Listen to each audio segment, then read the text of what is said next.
class. It's a beautiful sunny day, and I'm so excited to finally get to spend some time outside in the sunshine. Today, we're going to read the book Corduroy and talk about the beginning, the middle, and the end of our story. Talking about the beginning, middle, and end of the storybooks that we read will help us when we write our own stories. Corduroy is written by Don Freeman. Corduroy is a bear who once lived in the toy department of a big store. Day after day, he waited with all the other animals and dolls for somebody to come along and take him home.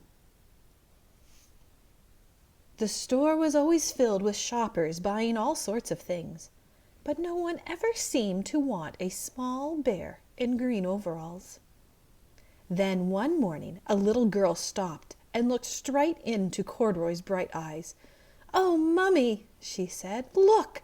There's the very bear I've always wanted."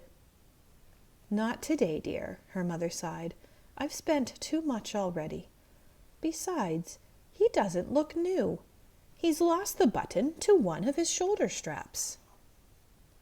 Corduroy watched them sadly as they walked away. "I didn't know I'd lost a button," he said to himself. "Tonight I'll go and see if I can find it."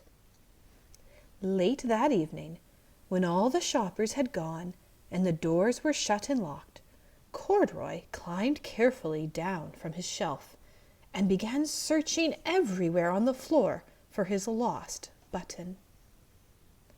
Suddenly, he felt the floor moving under him. Quite by accident, he had stepped onto an escalator, and up he went. Could this be a mountain? He wondered. I've always wanted to climb a mountain. He stepped off the escalator as it reached the next floor, and there before his eyes was a most amazing sight. Tables and chairs and lamps and sofas and rows of beds. "This must be a palace," Corduroy gasped. "I guess I've always wanted to live in a palace." He wandered around admiring the furniture. "This must be a bed," he said. "I've always wanted to sleep in a bed." And up he crawled onto a large, thick mattress. All at once he saw something round and small. "Why, here's my button!" he cried. And he tried to pick it up.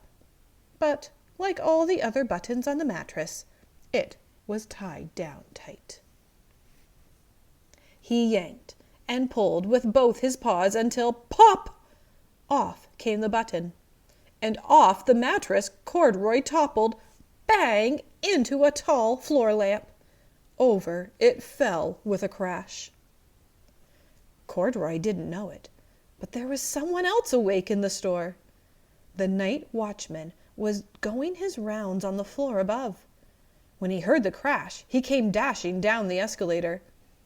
"Now who in the world did that?" he exclaimed. "Somebody must be hiding around here." He flashed his light under and over sofas and beds until he came to the biggest bed of all. And there he saw two fuzzy brown ears sticking up from under the cover. "Hello," he said. "How did you get upstairs?" The watchman tucked Corduroy under his arm and carried him down the escalator. He set him on the shelf in the toy department with the other animals and dolls. Corduroy was just waking up when the first customers came into the store in the morning. And there, looking at him with a wide, warm smile, was the same little girl he'd seen only the day before. "I'm Lisa," she said, "and you're going to be my very own bear. Last night I counted what I've saved in my piggy bank, and my mother said I could bring you home." "Shall I put him in a box for you?" the saleslady asked. "Oh, no, thank you," Lisa answered, and she carried Corduroy home in her arms. She ran all the way up 4 flights of stairs into her family's apartment and straight to her own room. Corduroy blinked. There was a chair and a chest of drawers, and alongside a girl-sized bed stood a little bed just the right size for him. The room was small, nothing like that enormous palace in the department store. "This must be home," he said. "I know I've always wanted a home." Lisa sat down with Corduroy on her lap and began to sew a button on his overalls. "I like you the way you are," she said, "but you'll be more comfortable with your shoulder strap fastened." "You must be a friend," said Corduroy. "I've always wanted a friend." "Me too," said Lisa, and gave him a big hug. The end. Can you think about the beginning and the middle and the end of our book? In the beginning, Corduroy, he had a problem. What was the problem that Corduroy had? Can you think about it? That's right. He wanted a home, but nobody was buying him because he had a broken button. His problem was that he wanted a home. At the beginning of the story, he was at the toy store, at the toy department at the store. And as the story went on, he tried to solve his problem by trying to find his button. He was looking for a solution to his problem. I think Corduroy was pretty brave to go around looking for the button all by himself. At the end of the story, Corduroy's problem has a solution. When the little girl comes back to the store, she sees Corduroy again.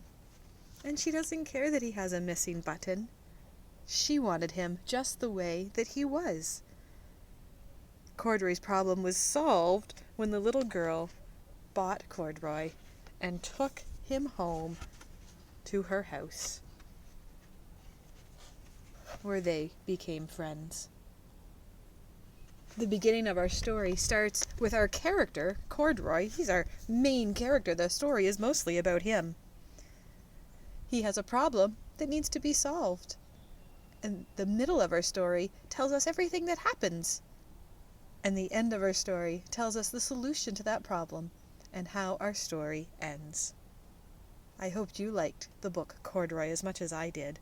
I'm excited to read the stories that you write with your beginning and the middle and the end, and the fun characters that you will come up with. Have fun writing today. Bye-bye.